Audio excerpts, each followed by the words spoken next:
Puyat experience. Nung kabataan natin, hindi tayo nagpupuyat. Dahil ang magulang natin ay ganito. Hoy, patulog ka na. Madaling araw na oh. Ayun ang mangyayari sa'yo. Hindi lang yon, eto pa. Aray ko ma, bata pa ako.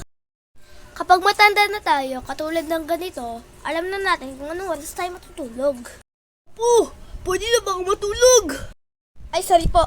Salamat, iho! Sabi na nga ba, tama ako eh. Hoy nak, matulog ka na, mag 1 AM na. Wait lang man, nagre-record pa ako. Guys, diba yung nasa likod ko eh, pal? Ayun lang guys, bye-bye! Joke lang, hindi pa nagtatapos ang video.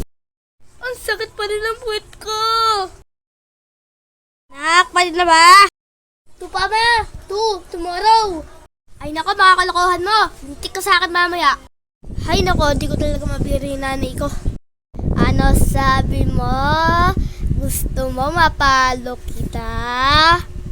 Ay pus! Sorry po ma, hindi ko na pumaul... Ah! Ah! One eternity later. Gusto mo pa isa?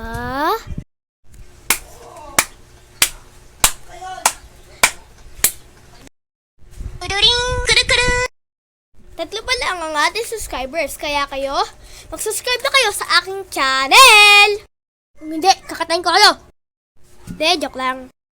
Subscribe ka na!